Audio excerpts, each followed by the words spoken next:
Salam sejahtera untuk kita semua. Kembali lagi bersama saya, Evarista Danaria Gubasa, dengan NIM 211 F10 387. Pada video kali ini, saya akan membahas tentang pendidikan anak disabilitas tunalaras.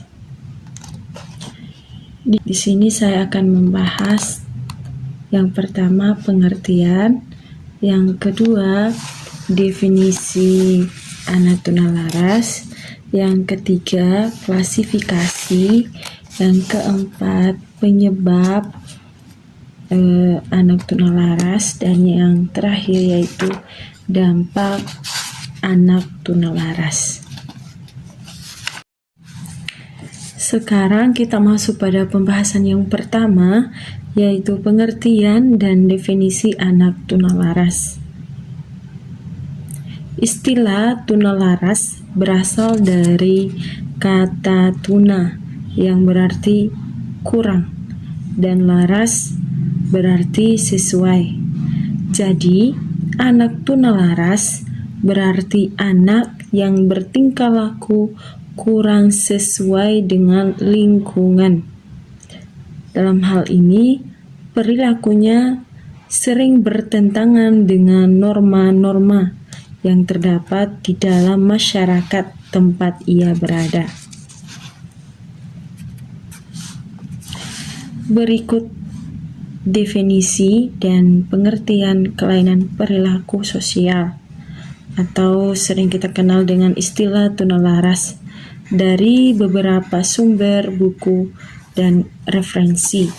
Yang pertama yaitu menurut Effendi 2006. Beliau mengatakan tunalaras adalah individu yang mempunyai tingkah laku menyimpang atau berkelainan, tidak memiliki sikap, melakukan pelanggaran terhadap peraturan dan norma-norma sosial dengan frekuensi yang cukup besar, tidak atau kurang mempunyai toleransi terhadap kelompok dan orang lain, serta mudah terpengaruh oleh suasana, sehingga membuat kesulitan bagi diri sendiri ataupun orang lain. Ini menurut Effendi 2006. Yang berikut yaitu menurut Delpine 2006. Beliau mengatakan tunalaras adalah individu yang mengalami hambatan dalam mengendalikan emosi dan kontrol sosial. Anak tunalaras disebut juga dengan istilah medis emosional handicap atau behavioral disorder. Ini menurut Delpy. Beliau mengatakan bahwa tunalaras itu adalah individu yang mengalami hambatan dalam mengendalikan emosi dan kontrol sosial. Yang berikut yaitu menurut Somatri 2007. Beliau mengatakan tunalaras adalah anak yang mengalami gangguan atau hambatan emosi dan berkelainan tingkah laku, sehingga kurang dapat menyesuaikan diri dengan baik terhadap lingkungan, keluarga, sekolah, dan masyarakat. Lalu yang berikut menurut Wardani dan kawan-kawan 2007. Menurut beliau dan kawan-kawan, tunalaras adalah anak yang secara terus-menerus menunjukkan penyimpangan perilaku sehingga menimbulkan ketidakmampuan belajar dan menyesuaikan diri walaupun telah menerima layanan belajar serta bimbingan. Ini tunalaras menurut Wardani dan kawan-kawan. Menurut Kokasih 2012, Beliau mengatakan, tunalaras adalah sebutan untuk anak yang terindikasi memiliki gangguan dalam hal emosi dan perilaku yang diakibatkan oleh masalah intrapersonal, sehingga ia mengalami kesulitan dalam berperilaku sesuai norma yang ada di masyarakat pada umumnya. Lalu yang berikut menurut Pratiwi dan Murtiningsih 2013. Tunalaras adalah anak yang mengalami gangguan emosi dan kepribadian sehingga tidak selaras dengan norma di lingkungan sekitarnya.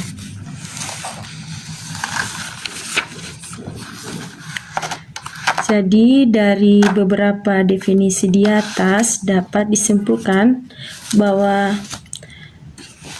membuat definisi atau batasan mengenai tunalaras sangatlah sulit karena definisi tersebut harus menggambarkan keadaan anak tunalaras secara jelas.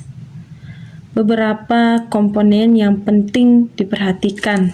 Yang pertama yaitu adanya penyimpangan perilaku yang terus-menerus menurut norma yang berlaku sehingga menimbulkan ketidakmampuan belajar dan penyesuaian diri. Dan yang kedua yaitu penyimpangan itu tetap ada walaupun telah menerima layanan belajar serta bimbingan. Sekarang kita membahas yang kedua yaitu klasifikasi anak tunalaras. Dalam hal ini, pengklasifikasian anak tunalaras banyak ragamnya, diantaranya sebagai berikut. Yang pertama, klasifikasi yang dikemukakan oleh Rosembera dan kawan-kawan pada tahun 1992. Beliau ini serta kawan-kawan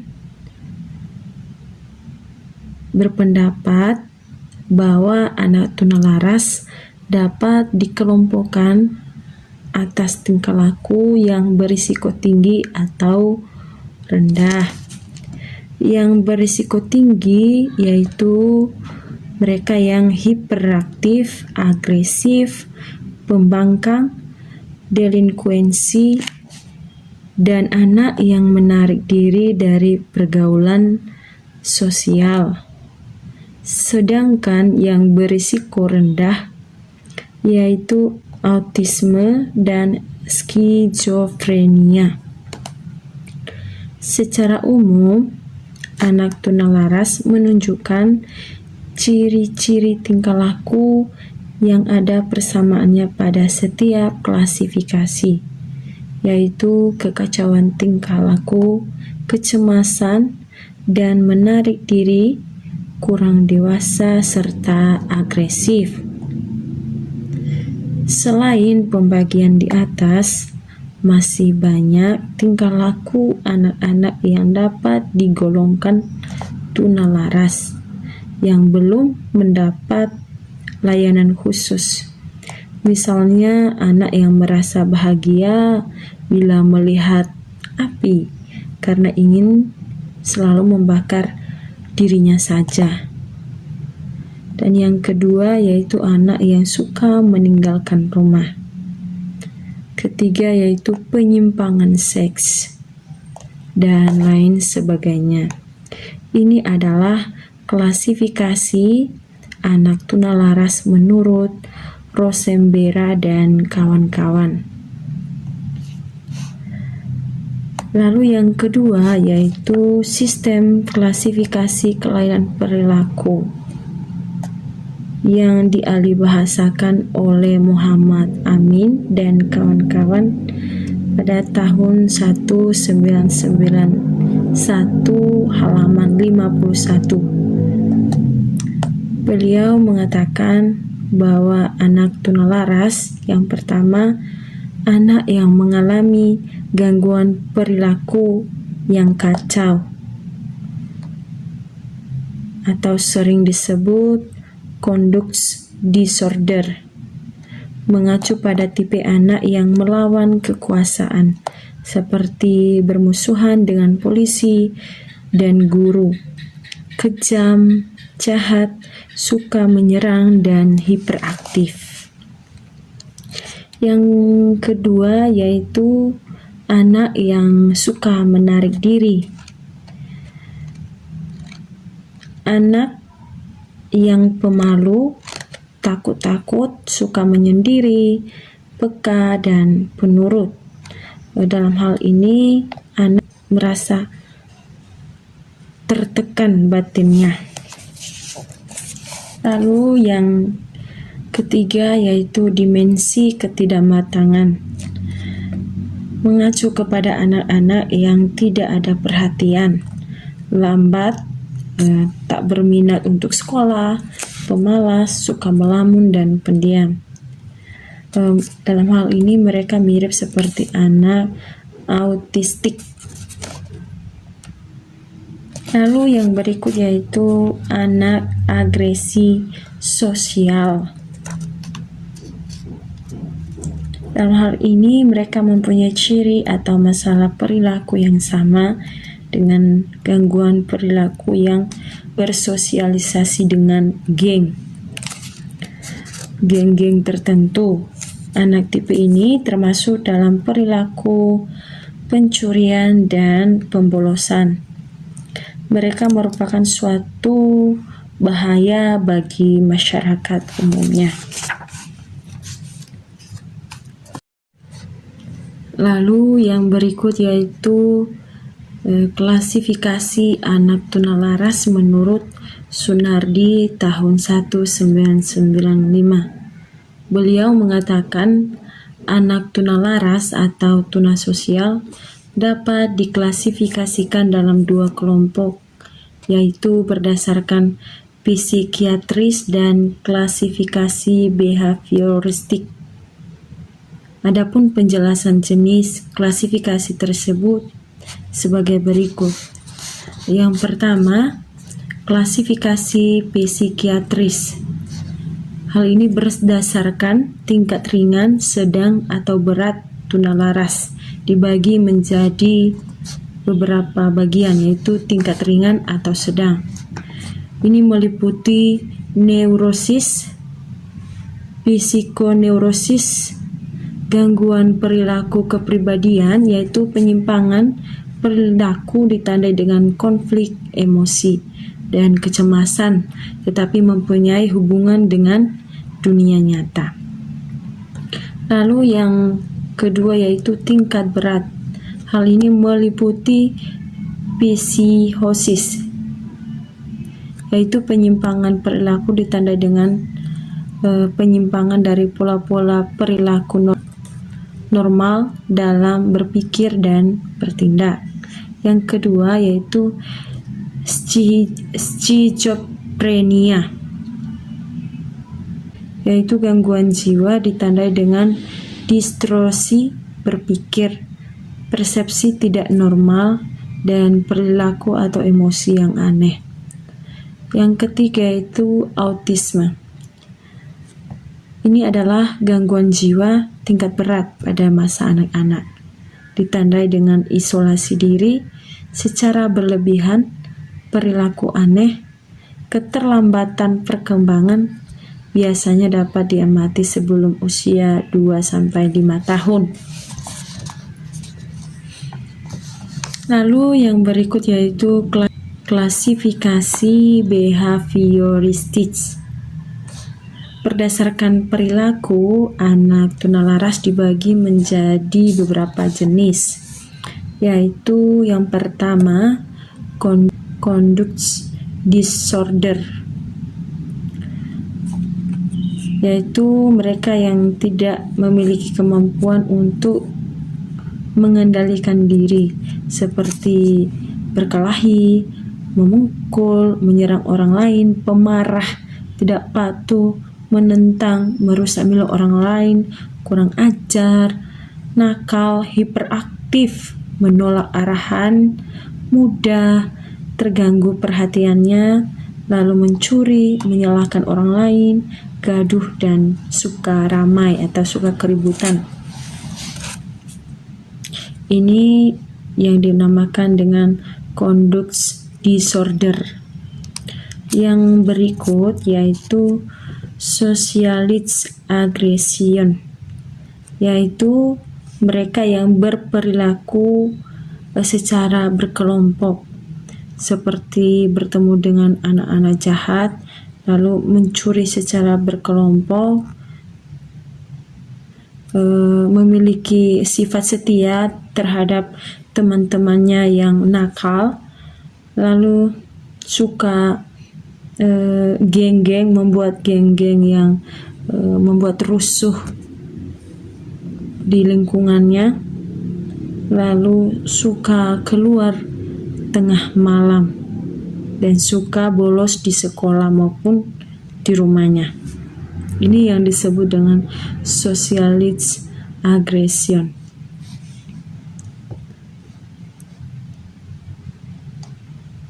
Lalu yang berikut yaitu anxiety withdrawal, atau juga sering disebut personality problem.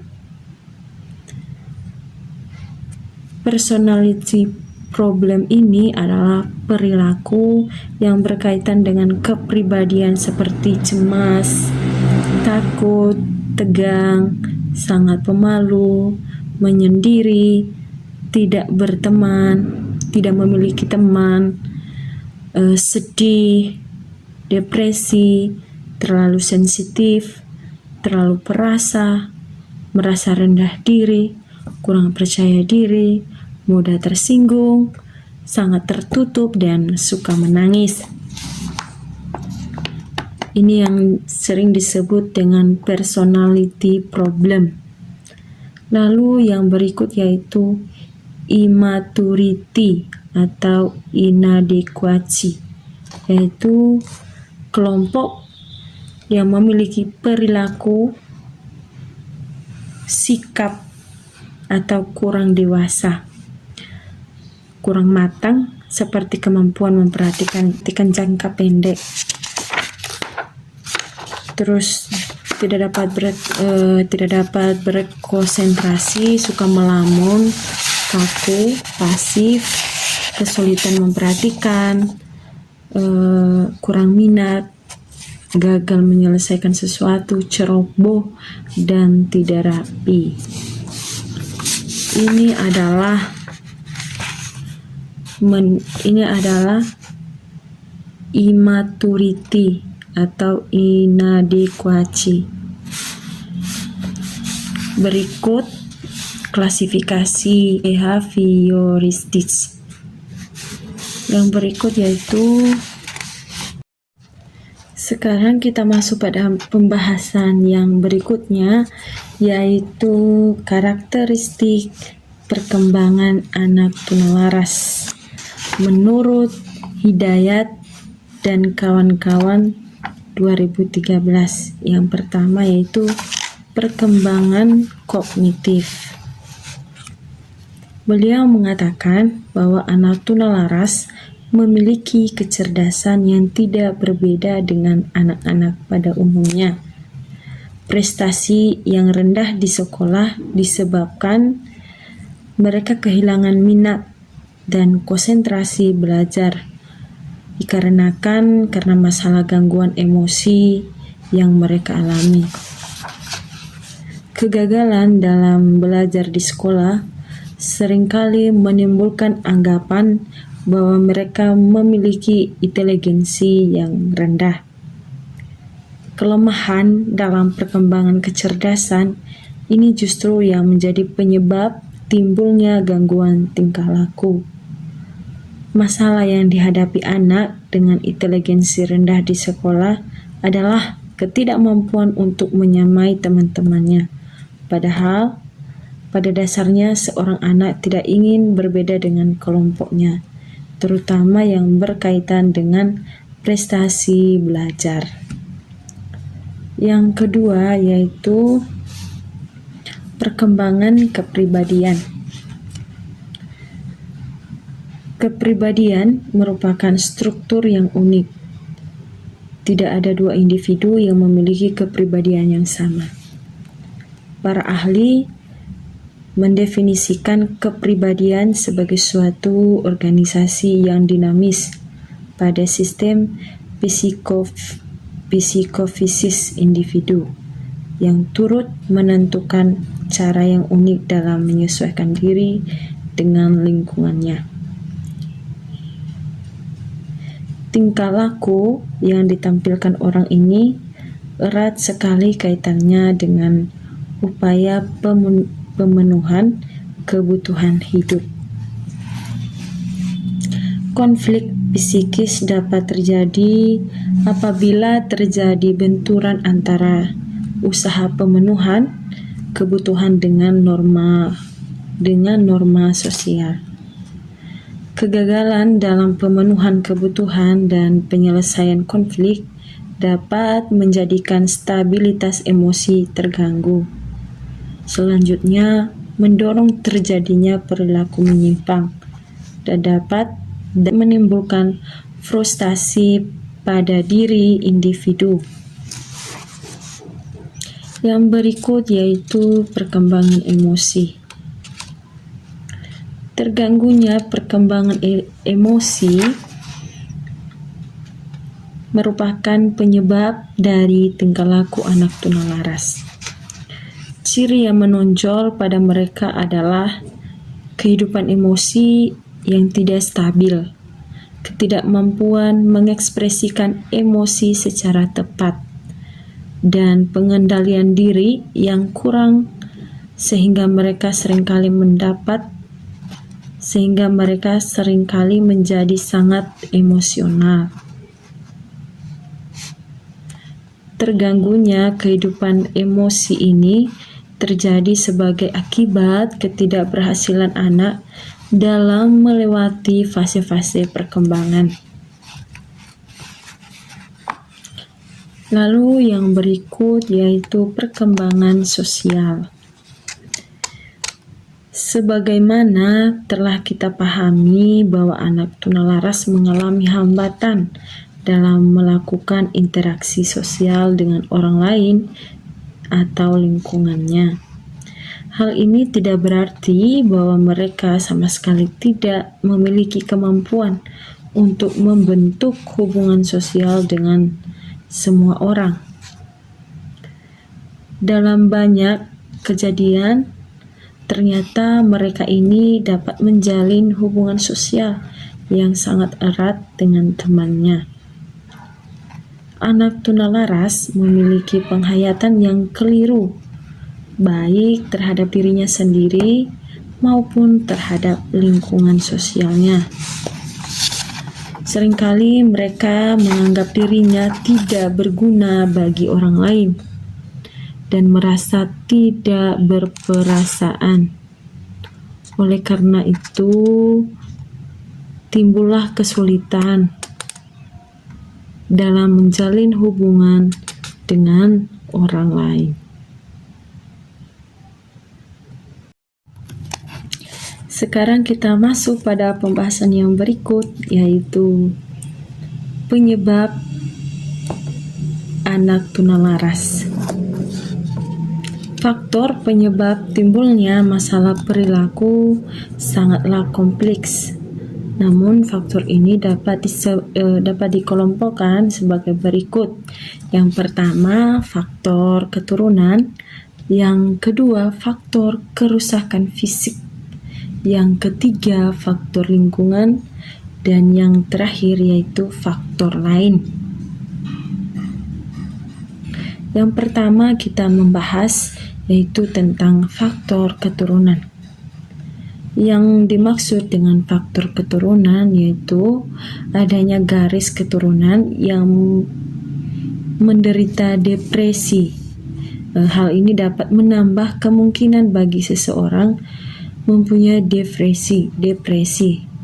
Tetapi hal itu dapat saja tidak terjadi jika individu tersebut tidak menghadapi peristiwa hidup yang dapat menimbulkan depresi. Lalu yang kedua yaitu faktor kerusakan fisik. Faktor-faktor sebagai pencetus yang menyebabkan gangguan emosional dalam hal ini adalah kelainan saraf, cedera, problem kimiawi tubuh dan metabolisme, kemudian genetika dan penyakit. Ini adalah penyebab ketunalarasan menurut faktor kerusakan fisik. Lalu yang berikut yaitu faktor lingkungan. Penyebab masalah perilaku karena faktor lingkungan adalah hubungan keluarga yang tidak harmonis, tekanan-tekanan masyarakat, pengaruh sekolah seperti interaksi guru dan murid atau antara murid dan guru itu sendiri tidak baik. Lalu kemudian pengaruh komunitas pada anak remaja yang kurang baik dan kurang terjalin kurang terjalin komunikasi yang baik. Nah, hal itu juga akan mengakibatkan faktor penyebab terjadinya tunalaras. Yang berikut yaitu faktor lain. Faktor lain ini yang tidak kalah pentingnya dikarenakan pengaruh dari alkohol dan penyalahgunaan obat-obatan.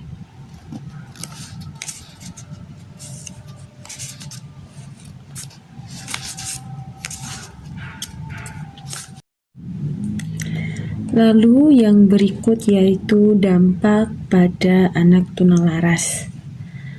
Berikut ini dikemukakan dampak yang berkaitan dengan anak tunalaras, yaitu yang pertama segi akademik, lalu yang kedua dampak dari segi sosial atau emosional, dan yang ketiga yaitu dampak dari segi fisik dan kesehatan. Yang pertama kita membahas dampak anak tunalaras dari segi akademik. Kelainan perilaku akan mengakibatkan adanya penyesuaian sosial dan sekolah yang buruk. Akibat penyesuaian yang buruk tersebut, maka dalam belajarnya memperlihatkan ciri-ciri sebagai berikut. Yang pertama, pencapaian hasil belajar yang jauh di bawah rata-rata. Lalu yang kedua, seringkali dikirim ke ruang kepala sekolah atau ruang bimbingan untuk tindakan disipliner.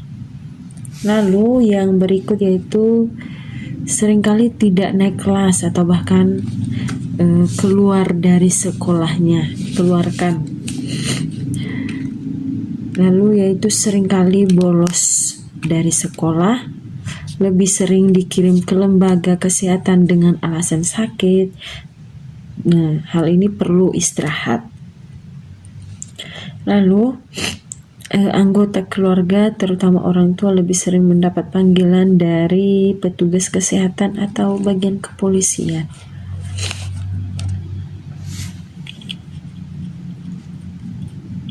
Lalu yang berikutnya itu orang yang bersangkutan sering berurusan dengan polisi.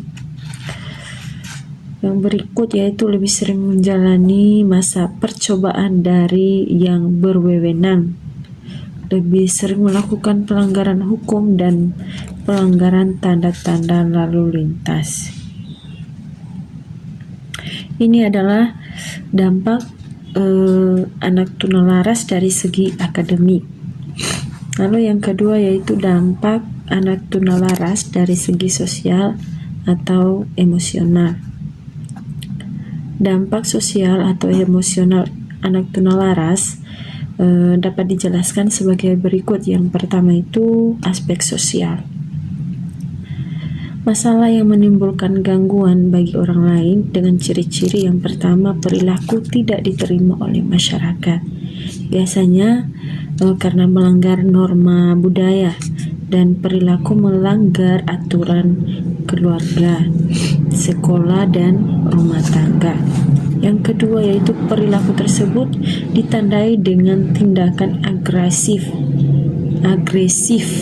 yaitu tidak mengikuti aturan, bersifat mengganggu, mempunyai sifat membangkang atau menentang, dan tidak dapat bekerja sama. Ini dari aspek sosial. Sedangkan aspek emosional yaitu adanya hal-hal yang menimbulkan penderitaan bagi anak seperti tekanan batin dan rasa cemas.